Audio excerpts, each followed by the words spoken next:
One of the big questions in Hollywood today is what to do about new movies. The movie industry has always been a movie of following windows. The first window was theatrical, the second window was cable, the third window was television, the fourth window when I started was home video. It's jumbled up today. Today it's first theatrical, and then it's basically streaming and video on demand, along with some DVD. They kind of intermingle.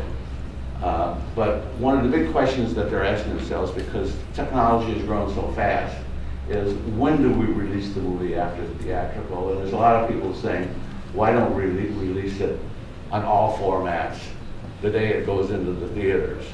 Well, the answer is the theater owners have threatened to boycott, otherwise it would be happening.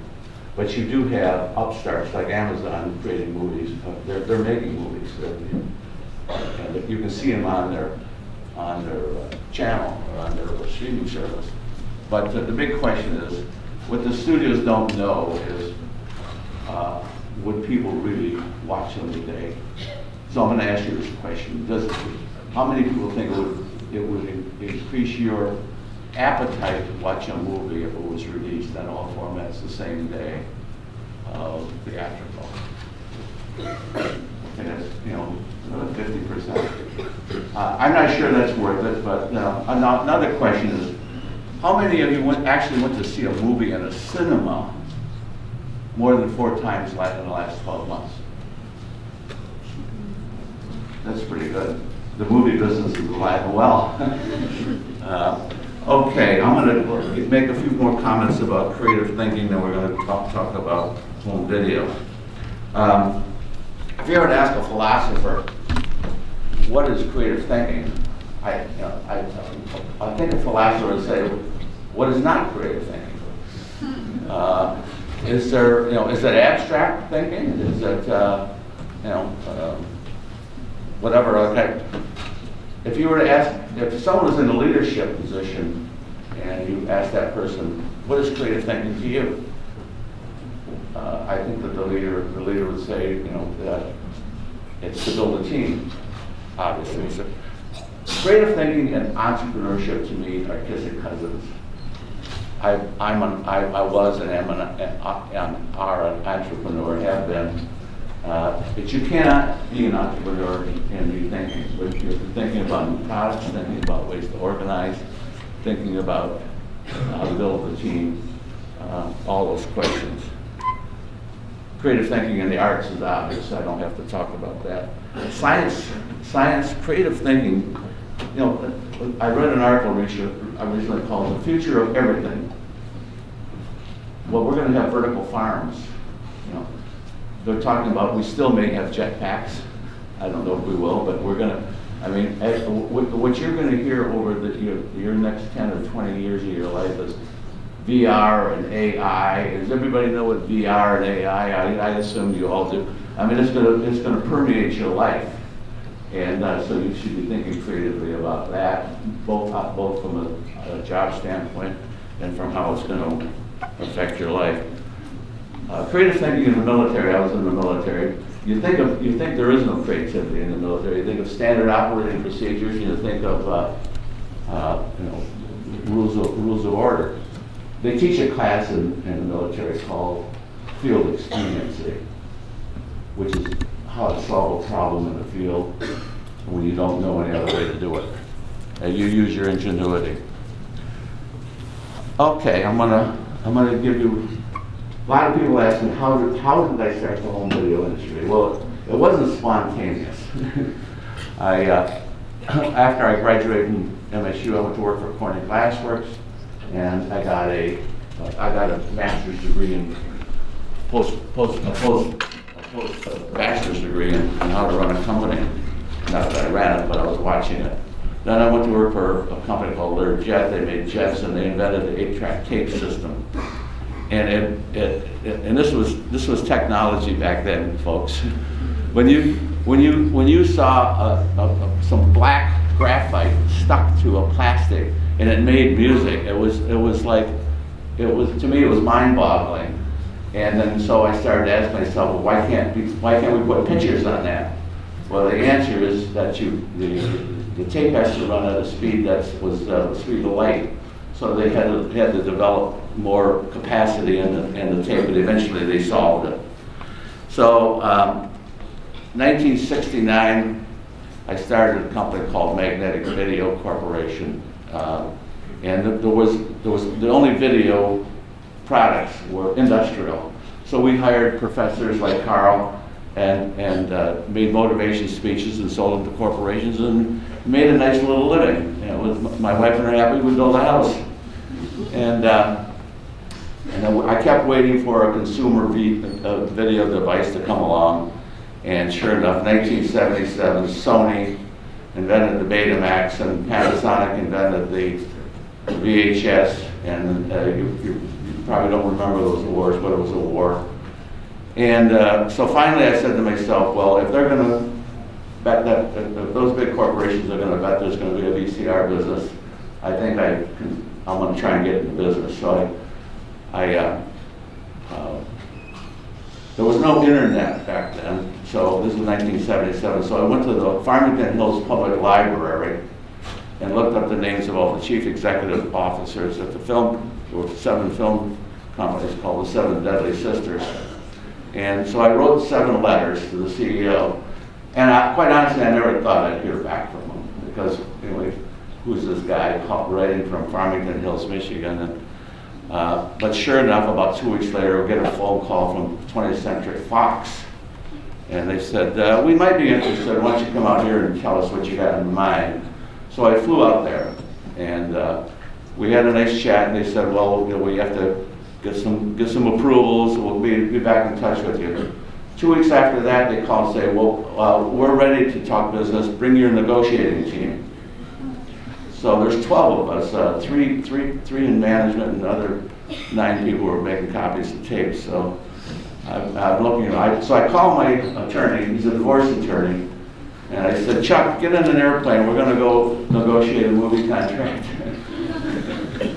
So we get out there, and they had their 4 or 5 attorneys. They gave us a list of things that, from a business standpoint, didn't make a lot of sense. They were willing to let me sell the movies, but on what's called a non-exclusive basis. I mean, I could have a competitor the next day. They said it's only a 3-year contract. You have to pay us $7.50 a copy, and you have to give us a minimum of $500,000 a year. It goes on and on and on. And so they hand me a list of 100 movies, all wonderful movies. Sound of Music, Low Dolly, MASH, Patton, etc. Classic movies. They were classic even back then. Anyway, they'd all been exploited. They'd all been on television and so forth. And they said to me, you can have this contract to distribute them, but you have to give us $500,000 or $5,000 a copy up front, and then pay us $500,000 a year to continue to have the contract. So I said, I can't afford it. I'll take half of it. They said, well, if you want half of them, you have to pay more per title. So I had to pay $6,000 or $300,000. And they said, one more thing, you can't cross-collateralize them.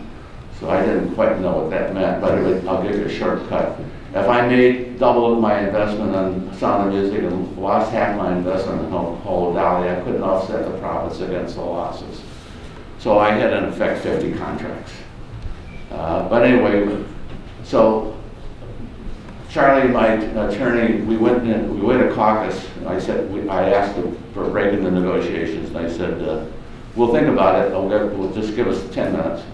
So I go in and I say, Charlie, I want you to go back there and make put up a good fight and say, after a lot of thought, even though you really out-negotiated us, we're gonna agree to it.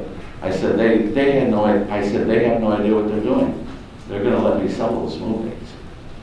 And so we went back and that was it. Now the creative thinking really kicks in now. How am I going to sell them? Who's going to buy them? There's only 200,000 people in America who have a VCR. And I got a $500,000 investment. And so I'm trying to think, well, I figured out there's 3 ways to sell them. One is to sell them through a regular retail store. There weren't any, none. There was no mom and pop stores, none. The other was we would offer them to the manufacturers. If they buy them from us at a discount and give them away as a premium. Well, they love that idea.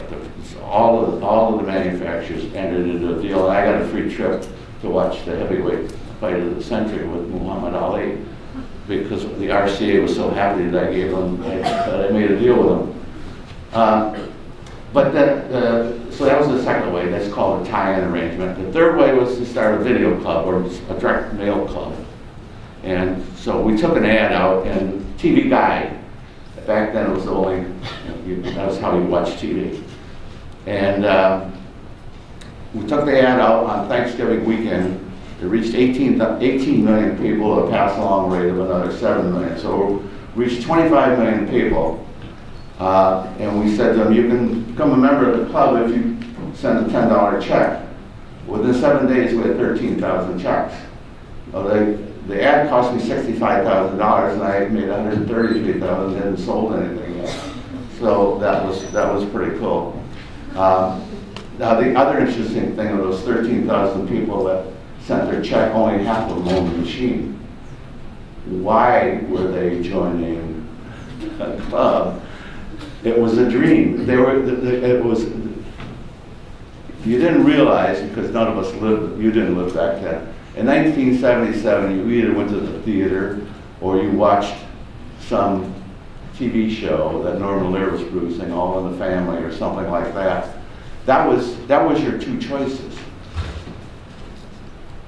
Today you have tens of thousands of choices every day. So when we first released those movies, you wouldn't believe the response. We started off with 450 retailers. Within 2 months, we had 2,000 retailers. And from 1977 to 1987, eventually the rental stores came, and nothing I did. It was the entrepreneur spirit in America. You had people opening rental stores that owned gas stations, cleaners. My favorite one that I love to tell is Betty's Clip and Karl. They wanted to become a rental store. So we had all these really wonderful entrepreneurs. And so in 1977, by 1984, there were 35,000 outlets for video rental. By 1998, there were none. So you went boom. When the DVD came along, the big box stores finally got into the home entertainment industry, and they didn't ruin it, but they set it back, because we sold them DVDs for $14. They sold them to you for $14.99. It didn't leave room for all the. They took it as a loss leader just to get the traffic in the store, and that's why the video rental stores basically disappeared. Not that they wouldn't have disappeared anyway, because along comes video on demand, and along comes streaming, which you all are, so it's how we started this whole conversation. So some people ask me, where are we going to go? Well, one thing I do know, we've gone from a scarcity of product to an abundance of product. I mean, it's mind-boggling the amount of TV shows and movies that you're going to watch, even when you're not watching YouTube or whatever it is you're watching. So I don't know where it's going to go. I don't know where virtual reality fits in, except I think it's for the gamers. I don't think it's really part for the industry I'm talking about.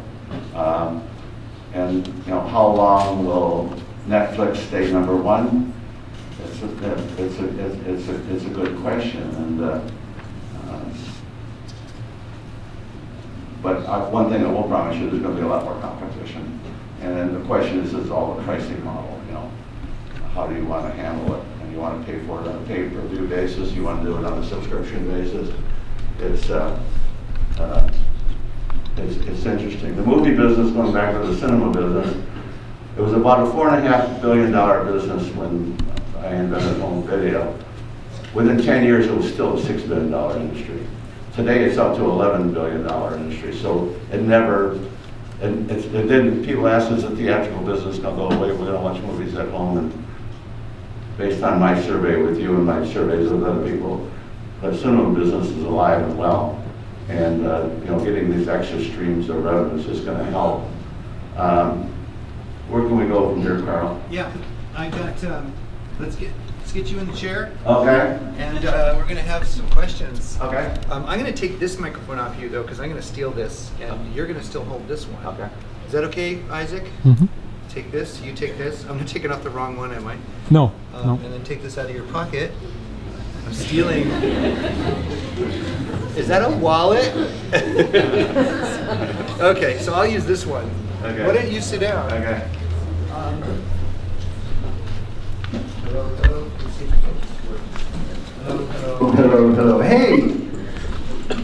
So, Andre Blay was a young man, 32 years old, I think, who decides he's got this crazy idea.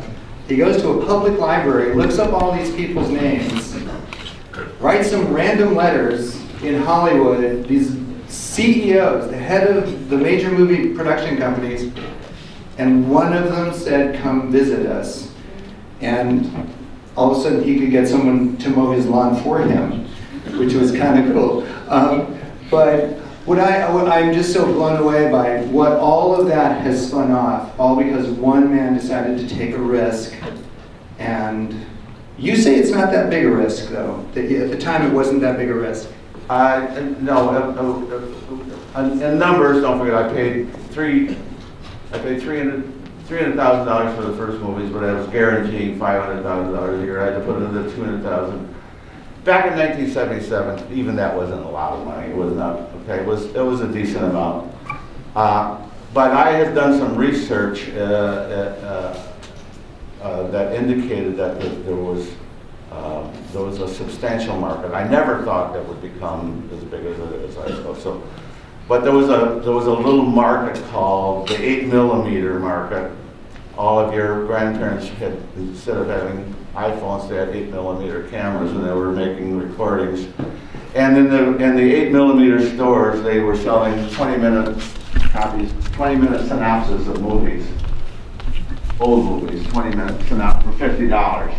Well, I said, if I can sell the whole movie for $50, I own that market. So that was a $50 million market. So in my mind, I had eliminated the risk. I wasn't that worried about it. The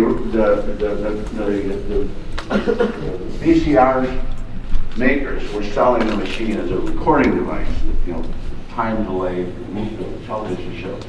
They hadn't thought what I thought, that it would be a pre-recorded. I mean, they could have sold the machines without a recording capacity. They could have made it just a playback machine, but they didn't. But eventually, you know, of the 96 million VCRs were sold in a 10 million period. I guarantee you 90 million were sold to watch movies, not to record. You know, the movie industry at the time was, so they had all these movies on the shelf. They were not making them any money. They were things of the past, and you come along and say, you know those old movies you have on a shelf in there? They must love you now. They must have thought, wow, you made us a lot of money, Mr. Blay. Thank you. Actually, I'm going to leave my modesty here a little bit. You're absolutely right. I'm trying to get a divide there. By 1985, the home video industry globally was $24 billion, and movies was only 6 or 7 billion. So yeah, we gave them 4 times more revenue. That's great. So they should have taken you to see Muhammad Ali too. That's right. That's right. Muhammad Ali. Did you get to meet Muhammad Ali? No, you didn't get to meet him. I'm gonna ask you another question. You actually got into producing your own movies with Norman Lear, who made all these great TV shows like Three's Company. Three's Company. Go ahead. Yeah, the evolution is that when I released Fox's movies, and then I made a deal with another company called MSU, who did some great movies. They did Karl and The Graduate, and they They did a lot of art movies, but they're also known for horror movies of John Carpenter. I made a lot of movies of John Carpenter. But then the rest of the studios followed me, but instead of leasing them to me, they opened their own sales offices. So eventually, the movie catalog got released. So how do you continue to keep consumers excited? Well, you have to start making your own products. So yeah, we had to start investing. HBO started a year before me. HBO stands for Home Box Office. It was a 24-hour movie service. And the reason they went into their own programming is they got into fights with the studios as to how much the movies were worth. The studios thought that they should share in the revenue from HBO, and HBO thought they should get it as cheap as they can because they were a monopoly. And so they parted ways, and HBO survived, and actually, I think more successfully because they learned how to produce shows, and Netflix is in the same process. I went through the same process on home video. I mean, we produce shows on Out of Garden. We showed how to exercise. You know, we did a Lamaze program. We did how to play soccer with Pele. I mean, we threw everything at the wall, and we were making a lot of money. Did you ever walk into a Blockbuster video and rent a movie? I walked into Blockbuster Video. I don't think I rented anything. I was just dying of curiosity. So if there are any questions from you guys, I'll probably repeat them for the camera, but why don't you, well, I'll just hold the microphone. That would work better. So how does it feel to have sitting down and taking so much time to make movies, and now that people are like recording them in the movie theater and just, you know, pretty much selling rip-off movies, and you took so much time to create them yourself, how does that feel? You know, we fought that our whole, you know, Nancy and I, we opened an office in Japan, and Nancy and I went to a hotel, and down on the ground level there's an electronics store, and we're watching them right in front of our eyes make copies of our movies. So, no, it doesn't make you feel good, but I mean, there's whole countries, like, we never could sell a movie in Saudi Arabia. We never tried to sell them to China. So the people going in and doing something, that doesn't bother me. It's when the big boys try and get in, and you have whole nations that you're blocked out of selling from. I mean, those problems still exist. Fortunately, it's still a big business. But it's a good question. What else here? Cavell, you talked about philosophers. Now, what philosopher has helped you or inspired you to be the person you are today? You know, it certainly isn't the classics, although, you know, I do remember, you know, Plato's, was it Plato did the Golden Mean, you know, everything in moderation,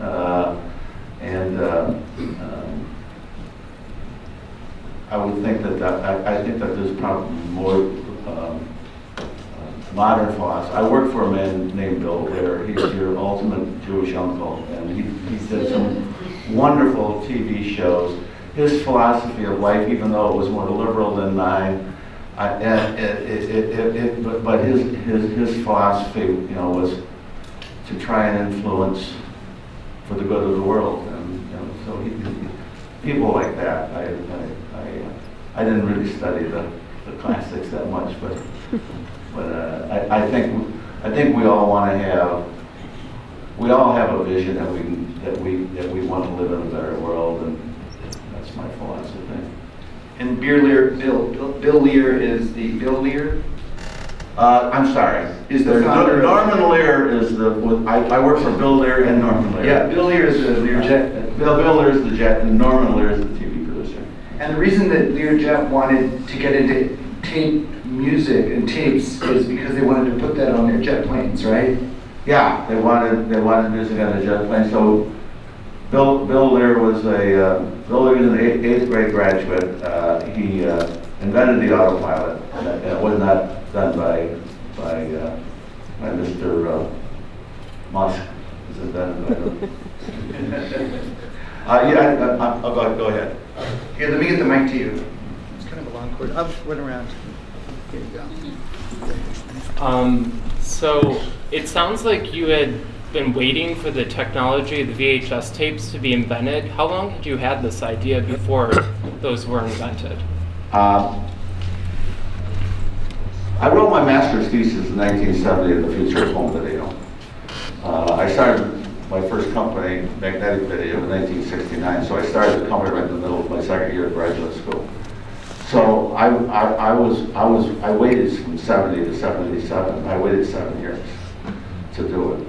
And some other, if you could, like right today, the future of everything is, what's going to happen to electric cars and self-driving cars. Back then, what's going to happen to what's the future of television and movies? That was everything, and people. The electronic industry tried to build this machine for 7 years, couldn't do it until Sony finally solved the problems. So I waited 7 years, and I fortunately I pounced when I should have. So what do you do now? Do you still have a role in the cinema industry? No, I don't. I still, because not from my video days, but from my independent movie production days, I still own some rights to some films, and we sell them to foreign countries for revenue. Knock on wood, Universal wants to remake one of them by a little hotshot director in Hollywood these days, named Matt Reeves. He does all the Planet of the Apes movies. Hopefully he's going to do this. My idea of he's not going to do this movie. My idea of a science fiction movie is that one of you stops growing old at your current age, and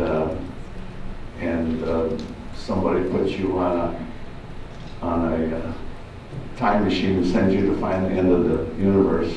We don't know how it's going to end, but the words immortality and infinity intrigue me. And if you can match the two of them together, and as you go from galaxy to galaxy, it's like Star Wars 1, Star Wars 2. You enter a society that's way less developed than you come from, and then you enter one that's way advanced from which you came from. I can see 20 sequels. So. Does anybody want to make that movie? Because this is a successful, innovator here. Can you tell us about some of the cool, famous people you hung out with? You met? Did you meet like really famous? Is that like a stupid question? Like, did you meet like? Well, I'll tell you, one of our favorite ones is my best friend in Hollywood is Michael Douglas, and Nancy. He was a regular at our dinner table, and we did a how-to video with Sally Field, and she was there, and Norman Lear was there. So yeah, we hobnobbed, but it's not. That's way cooler than I even thought. I'm a fan of all those people. I'll shut up now. This isn't about me. Hi, I'm Amber. I was wondering what advice you have for someone who has like a vision or like an idea but doesn't know what to do with it. What would you advise?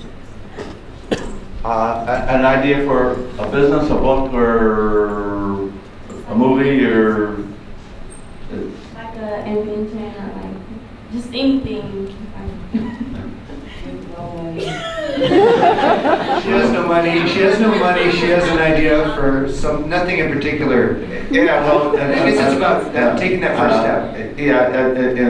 Look, you all wonder that. I wondered that at your age. I thought when I was going to go into business, I was going to start a car wash because it didn't require any technology and not a lot of money. So, you'll have to grow into it. 5 years from now, you'll have a better idea. But bounce it off ideas, off friends, and I still hate to say it, but it's connections. You got to have the right connections to someone who not only appreciates you as a person, but has a little bit of entrepreneurial spirit behind them.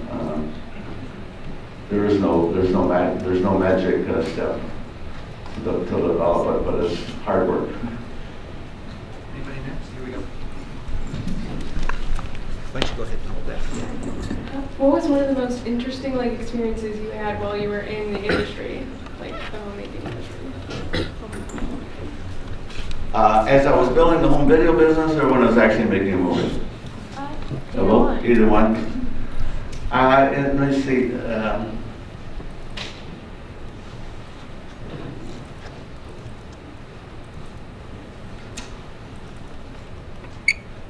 One of the proudest things our employment was growing, as you can imagine. We started off with 12 employees, and when I sold the company to 20th Century Fox, we were up to 400, and it kept going.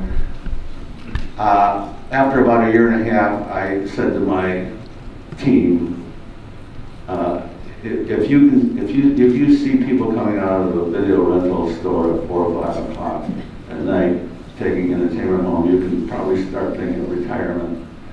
So I thought, to achieve something that was not a fad, and then, it's involved, but it's still here. It's an overall satisfying thing. If I could think of one of them. Nancy, can you help me think of one of them? I would say it's pretty core that you maintain and improve within the. Yeah, my employees called our company Camelot. They loved working there, and it was a fun thing. In terms of making movies, I mean, we had a partner of mine. We owned the script for a remake of The Blob. Steve McQueen. Steve McQueen originally was in the movie, and it was we passed it around. Our agent at the time, can't remember his name, but anyway, it became a bidding war. And there's nothing when you have something that the studios want. It's payback time. Fox had me by the short hairs, and now we got them by the short hairs. So we had that was a lot of fun. And then another movie that we made called Sid and Nancy. It was a movie about Sid Vicious and the Sex Pistols. You should see this movie. It cures any desire to be a drug addict. I mean, they die at overdose, and it's gruesome. But anyway, it was selected as the opening night film at the Cannes Film Festival. Well, Nancy and I went out to dinner with some friends, actually employees and friends, and we get to the Palais. They're showing it at midnight. So we get to the Palais around 11:30. The Palais holds 2,000 people. There were 2,000 more trying to get in. I mean, it was an experience to be associated with that movie because it was. And then we made another movie that I love called Kiss of the Spider Woman, and Bill Hurt won an Academy Award for us, so that was kind of cool. But those are some of the highlights. Yeah, that was Sid and Nancy. They died at the Chelsea Hotel in New York. It's a true story. Sid Vicious and Sex Pistols, amazing band.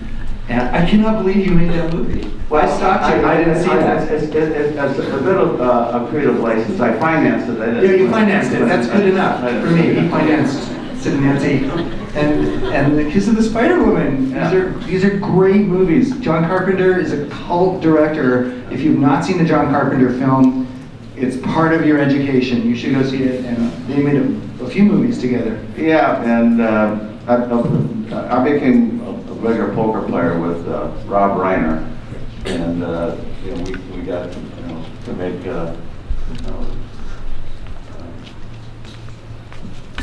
Spinal Tap was his first movie. Did you ever see Spinal Tap? No, it's another must-see movie. Must see. Anyway, Those are just great. I saw another question over here, and we only have time for a couple more questions, and we're gonna let Mr. Blay go to dinner. Did you ever let the success get to you? I hope not. Ferraris and stuff? I hope not. I don't think I did. lot of people do. How'd you stop yourself from not letting it? Well, a couple of ways. I passed on the screenplay for Platoon. Now that's pretty dumb. That won the Academy Award, and I decided that it was too much blood being spilled around. So you're not infallible. There's another movie that I got to know Steven Spielberg and Jim Henson. They made a movie called Labyrinth. And in a weak spot, they convinced me to buy the home video rights for that movie. And I lost about I don't know, maybe $8 million. So, not everything's a winner. Probably a bad time for a piano. How about two more questions? We got someone back here. There we go.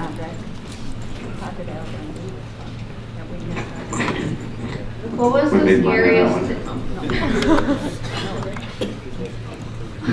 What was the scariest thing you've ever experienced through this whole thing?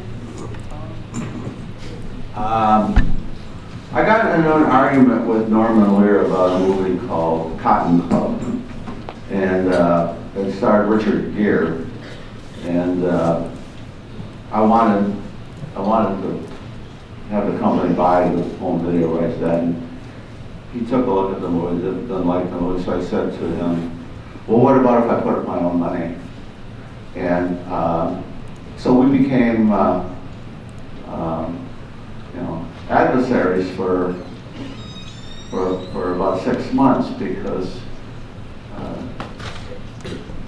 I was kind of telling him, you know what you're doing. Anyway, it turned out the day we released that movie on home video, I barely made my investment back, but Norman congratulated me. But anyway, my relationship was repaired, and it was scary. You don't go against your boss if you can help it. Here we go. Okay, we'll get your question too, then we're going to stop.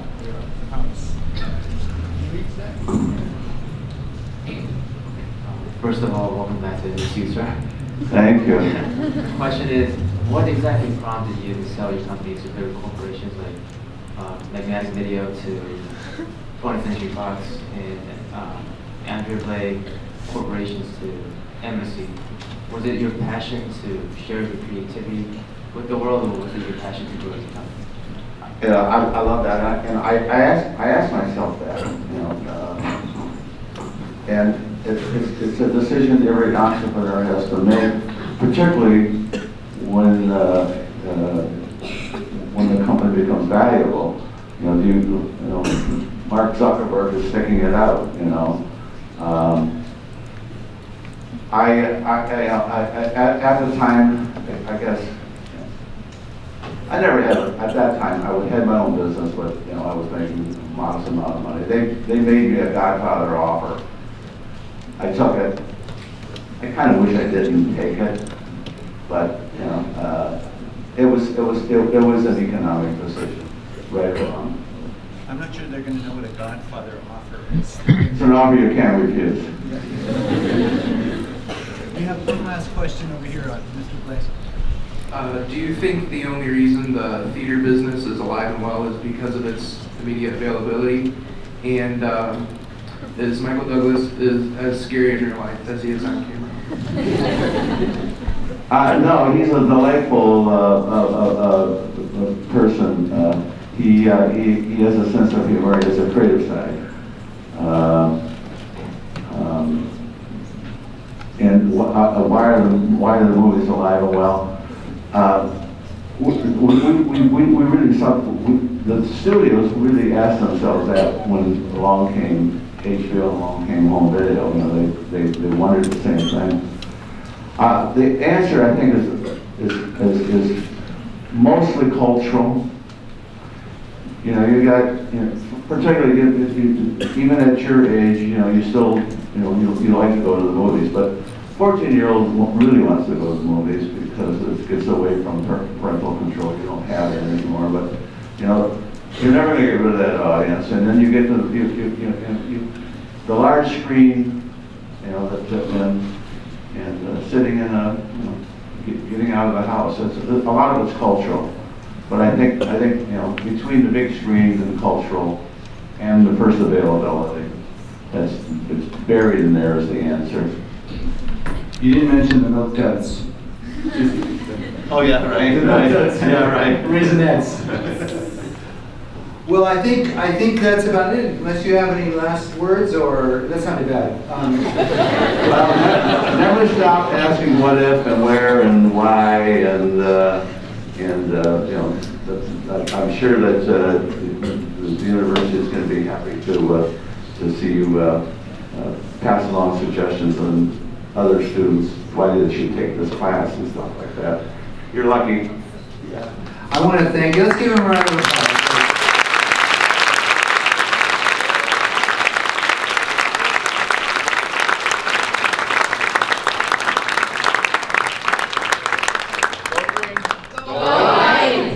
Thank you, Mr. Blay, for coming to Michigan State University and telling your isn't that an amazing story? And was I kidding last week? No, I wasn't.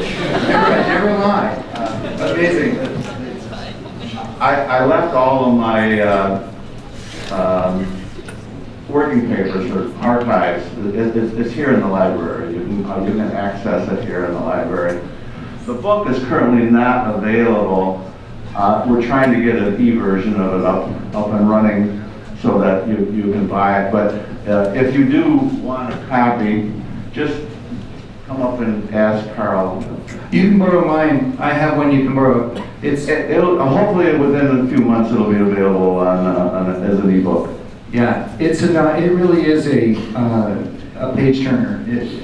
Every page is like, oh my god, then what did he do? Then what did he do? It's like, all this stuff he's saying is so broad, but the details in here, and it's like, oh my god, you'll love it. So, but anyway, thank you again, Mr. Blay.